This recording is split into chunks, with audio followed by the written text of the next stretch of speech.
ସନା Sunday school ଆନୁକୂଲ୍ୟର ହେଉଥିବା ସକାଶୁ ସର୍ବପ୍ରଥମେ Sunday ସ୍କୁଲର ମୁଖ୍ୟ ନେତୃତ୍ୱ, ସଭାପତି, ଉପସଭାପତି, ସମ୍ପାଦକ, କୋଷାଧ୍ୟକ୍ଷ ଏବଂ ସମସ୍ତ ବିଭାଗର ଶିକ୍ଷକ ଶିକ୍ଷୟତ୍ରୀ, ସର୍ବୋପରି ଶତାବ୍ଦୀ ରାୟଗଡ଼ ବାପ୍ଟିଷ୍ଟ ମଣ୍ଡଳୀର ପାଳକ ମହାଶୟ, ଦିକନ୍ଦୟ, ସମ୍ପାଦକଦ୍ୱୟ, କୋଷାଧ୍ୟକ୍ଷ, ପ୍ରାଚୀନ ବର୍ଗ, ତିନି ସମିତିର ମୁଖ୍ୟ ନେତୃତ୍ୱକାରିଣୀ ଏବଂ ଆଜିକାର ସଭାରେ ଯୋଗଦାନ କରିଥିବା ସମସ୍ତ ବାବାମାନଙ୍କୁ ମୋର ଭକ୍ତିପୂର୍ଣ୍ଣ ନମସ୍କାର। ଚେଷ୍ଟା ମୁଁ ନିହାତି କରିବି 10 ମିନିଟ୍ ସମୟ ନେବା ପାଇଁ, କାରଣ ପ୍ରାର୍ଥନା ସଭା ଯେତେବେଳେ ଆସେ ଆଉ ତା ପୂର୍ବରୁ କିଛି ଆପଣମାନଙ୍କୁ ଯେତେଜଣ ଆମେ ଏଠି ବସିଛୁ ବାପା ମାନେ ସମସ୍ତେ ହେଉଛନ୍ତି ମୋର ବାପା ମାନେ, ବଡ଼ ଲୋକ। ଆଉ ଆଜି ସମସ୍ତଙ୍କୁ ମୋ ତରଫରୁ ହ୍ୟାପି ଫାଦର୍ସ ଡେ, ପିତୃ ଦିବସ ତରଫରୁ ମୋ ତରଫରୁ ଆପଣମାନଙ୍କୁ ସ୍ୱତନ୍ତ୍ର ଆଉ ପିତୃ ନମସ୍କାର। ପିତୃ ଦିବସରେ ମୋର କନକ୍ଲୁଜନରେ ପିତୃ ଦିବସର ଶିକ୍ଷା ନିହାତି 5 ଗୋଟି ପ୍ରାର୍ଥନାକୁ ଆମେ ଶିଖେଇବା ଆଜି ସଣ୍ଡେ ସ୍କୁଲ ପିଲାମାନଙ୍କୁ। ଆମେ ସମସ୍ତେ ଜାଣୁ ଆଉ ସମୟ ଫାଷ୍ଟ ହେଇଯାଇଛି, ଆମେ ଡାଇରେକ୍ଟଲି ଯିବା। ପ୍ରାର୍ଥନା ବିଷୟଟା କାହାର ଆଉ ଅଜଣା ଶବ୍ଦ ପରି ଆଉ ମଣିଷମାନଙ୍କ ଜୀବନରେ ଆଉ ମନେ ହେଉନାହିଁ ଯେ ମଣିଷ ବ୍ୟକ୍ତି ପ୍ରାର୍ଥନା ଶବ୍ଦକୁ ଶୁଣି ନାହାନ୍ତି। ପ୍ରାର୍ଥନା ହେଉଛି ମନୁଷ୍ୟର ସମ ପୁରାତନ ବିଶ୍ୱବ୍ୟାପୀ ଜନନୀରୁ ହିଁ ପ୍ରାର୍ଥନା। ଆଉ ଆପଣମାନେ ଆଦି ପୁସ୍ତକ 4:26 ସ୍ୱାଭାବିକ ଦେଖିପାରୁଛନ୍ତି। କାହିଁକି ଆମେ ପ୍ରାର୍ଥନା କରୁ ସମସ୍ତେ ଜାଣୁ।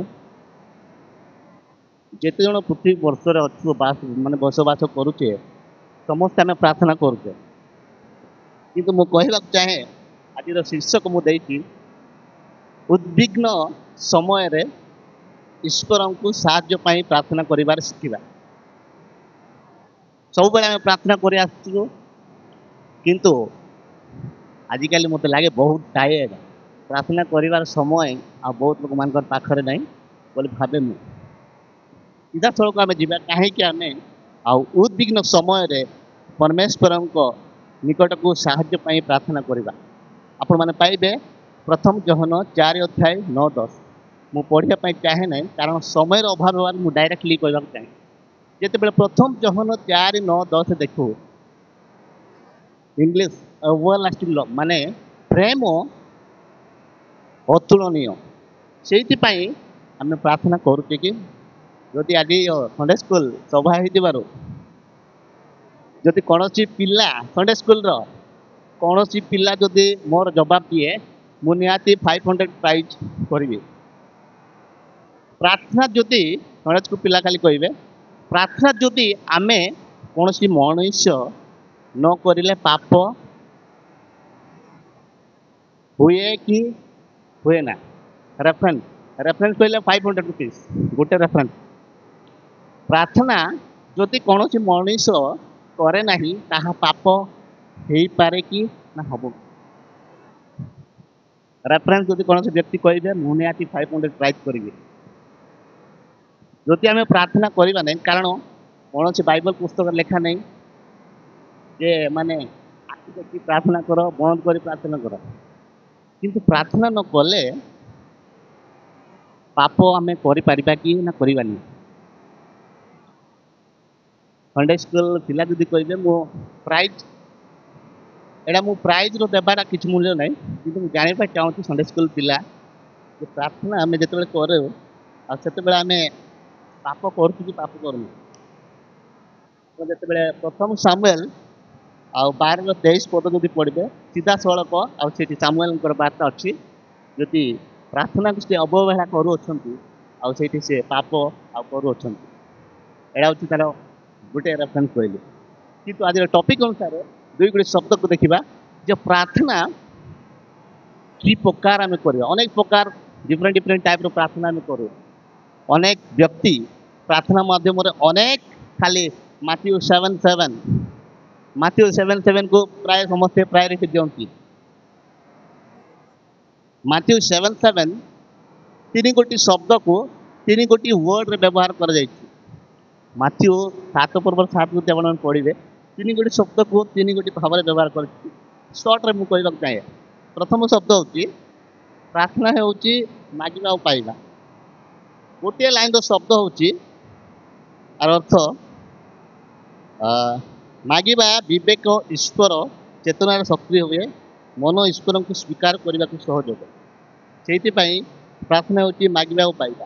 द्वितीय नंबर होची प्रार्थना होची खोजिबा और पाइबा। तार वन लाइन होची विश्वास और भरोसा प्रार्थना करने पूर्वे आम मान प्रभु को इच्छा जानापी लगी रहा। नंबर थर्ड होची प्रार्थना होची द्वार मारिबा एवं आघात करवा। ये प्रार्थना असंभव को संभव करने को बुझाए। किंतु आबे वर्तमान आसतु पॉइंट को कहीं आम परमेश्वर को प्रार्थना करवा। परमेश्वर बहुत अनुग्रह कर नो डाउट। बाइबल अनेक धर्मावली माने अनेक धर्मर लोक मैंने प्रार्थना करुँच किंतु कौन एमती रिजन जे ख्रीष्टीय समाज संप्रदाय जे माने जीशु ख्रीस्ट माने फॉलो कर ख्रीस्टियन जातिर प्रार्थना अलग अन्य धर्म प्रार्थना अलग। गोटे रिजन खाली कह कारण समय अभाव हेतु गोटे रिजन कह बाध्य हो। जीशु जिते बड़े जगतर थे जहन 15:17 अनुसार से सदा बेले आपण मान मो प्रार्थना कर कौन सी देयर इज नो स्क्रिप्चर कौन सी स्क्रिप्चर धर्मग्रंथ बेले आप देखिए जे समस्त मानव जाति जड़े आइडल बा जड़े ईश्वर आ प्रार्थना एक्सेप्ट जीसस क्राइस्ट। से जहन 15:17 अनुसार जिते जीशु ख्रीस्ट आउ धरा पृष्ठ थे जे आपण मान आम सदा सर्वदा सब प्रार्थना कर तो से प्रार्थना कर। द्वितीय आम देखा आप समस्त वेरी फेवरेट पैसेज माने वर्ड बाइबल रो प्रथम पितर 5:8 शैतान माने केबे भी चाहे नहीं आउ से सब बेले माने भल रास्ता को लोक मान तो से समय गोटे स्टोरी मुझे कहना चाहूँगी आपण मान समय पड़े जाऊँगी दौड़ दौड़ी जड़े गल्प ए प्रकार अच्छी अण विश्वासी माँ पुओ को कहले आओ बाबू जिते बड़े तोर जहाँ दरकार समस्त प्रकार देवादेवता पाखे तुम पूजा कर जिते डेंजरस सिचुएशन से खाली जीशु ठारे प्रार्थना कर तो जिते बड़े गोटे दिन से छुआ आउ पर्वत को चली जाऊँगी पर्वतर सीनेरी को देखी रही जाऊँगी जिते बड़े सीनेरी आसे आम मैंने बहुत तत्पर वन वे रे आमे आउ से पर्वत को लक्ष्य करूँ से समय रे किंग कोब्रा आ बैक साइड तांकर स्ट्राइक हला माने पूरा साउंड करके आसीगला आ से समय रे युवा पुओ तांको मातांकर गोटे शब्द से आउ से मन रखिले ताहा होची जे जेते डेंजरस सिचुएशन आउ से समय रे तांको माता कहितला कथा को हालेलुया ईश्वर को नाम को से मन पकड़ चित्कार कले से समय रे आउ से नेक जेते बेले मारिया चेष्टा करते साप आउ से ऑटोमेटिकली माने अदर साइड को चलेगा सेम केस जेते बेले जीशु ख्रीस्ट आउ से आम प्रार्थना करछंती होल्ड हेवन माने स्वर्ग पूरा साइलेंटली आ प्रभु से प्रार्थना से रोमियो 5:6 रोमियो 5:6 अनुसार जीशु को कृष्ण प्रेम आम मान दे तो जिते बड़े आम प्रार्थना कहीं करने को आवश्यकता रही प्रभु मान सृष्टि कर डायरेक्टली लेवी पुस्तक आम जा यात्रा पुस्तक 19:5-6 आप देखिपारे समय अभाव तो पढ़ाई चाहे नहीं तो कहीं आम प्रार्थना करवा प्रार्थना करने प्रभुंर आम को अधिकार दे कारण सी एवं स्वर्गाहरण कर पिता आपण आमपाई कंटिन्यूअसली प्रार्थना करुँच ही आम प्रार्थना करुँ अदरवाइज सब लोग प्रार्थना करती। आ द्वितीय नंबर पॉइंट प्रार्थना द्वारा बहुत प्रकार आशीर्वाद पाए कि तीन गोटे आशीर्वाद नंबर 1 हूँ प्रार्थना करने द्वारा संकट समय परमेश्वर मानक उद्धार करेंगे ताहा गीत संगीता 34:6 पदे आपण मैंने पाइबे। प्रार्थना करवा द्वारा आम समस्त जीवन में आनंद आसो ताहा जहन 16:24 पाइबे। ईश्वर को प्रार्थना करवा द्वारा ईश्वर को ज्ञान आम प्रकाश कर जहाँ आप पाइबे याकूब प्रथम अध्याय 5:6 आज संडे स्कूल आउ सभा होता हेतु पितृ दिवस मध्यम 5 प्रेयर मुझे शिखेबा चाहे 5 गोटे प्रार्थना मत क्षमा करेंगे मो पर्सनाली मु कहे मो पापा मत शिखे ना प्रार्थना कि चेष्टा मुझे निहाती करी जे 5 प्रेयर 5टा फिंगर आम चेष्टा करवा आज पिला आम शिखेबा आम जानू समस्त 5 गोटे आंगुली अच्छी आदि आम सब आशीर्वाद चाहूँ तो प्रभु सब आशीर्वाद करटा हूँ इन वर्ड आफ्टर वर्ड आउटवर्ड माने सब समय प्रभु भीतर ऊपर बाहर मध्य आशीर्वाद कर नो डाउट। तो 5टा प्रेयर शिखा कंक्लूजन को जीवा। प्रार्थना अनेक लोक करने इच्छा था कि सठिक प्रार्थना न करी अन्य रास्ता चली जाती। तो प्रार्थना को विषय दि जाए से प्रार्थना जाना निहाती दरकार। मुझे कथा कहूनी अनेक लोक अच्छा प्रार्थना विषय को गोटे विषय पर प्रार्थना करें अन्य विषय प्रार्थना कर दियंती। तो प्रार्थना आज 5 गोटे फिंगर रे 5 गोटे 5 प्रेयर आम चेष्टा करवा आमर पुओ झील को शिखेबा संडे स्कूल मध्यम।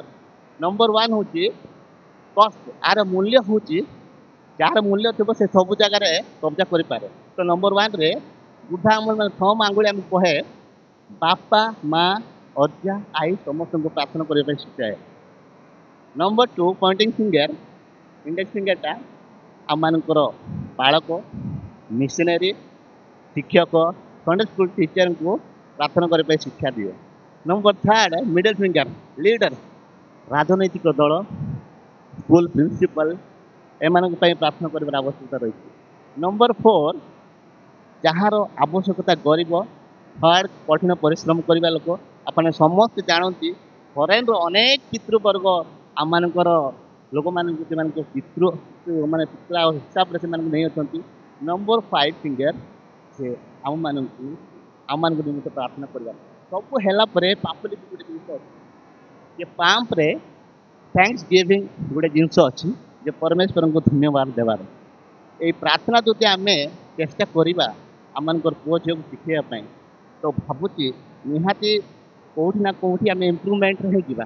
तो 5 फिंगर को आप चिंता करूँ तो 5 फिंगर मध्यम आज आप निष्पत्ति नियंतु जे आपण मानकर पुओ झील मान किसी प्रार्थना न बुझे किसी आवश्यकता ना कि 5 फिंगर बापा घर पर निजर संडे स्कूल टीचर बा शिक्षकों राजनैतिक दल मान पॉलिटिकल लीडर मान मिशनरी भाई मान पास्टर मान नंबर 4 रे दिनहीन मान नंबर 5 निज बस है ना कहीं कथा कहले माने अनेक समय आमर प्रार्थना जहाँ दि जाए ताहा आम नक अन्य अन्य अन्य अन्य भाषा आम प्रार्थना करदेबू आ निजर प्राक्टिकल विषय को भूली जाओ अन्य प्रार्थना कर दे था यहाँ कहबार अर्थ आपण मैंने निजे स्वतंत्र प्रेयर अन्य किसी प्रेयर करेंगे किंतु जिते आम देखू आ शताब्दी बाप्टिस्ट मंडली थोड़े एक बाध्य ही कहूँ आम 100% क्रिश्चियन तो किंतु प्रेयर को शिखिबार बहुत गुरुत्वपूर्ण रही।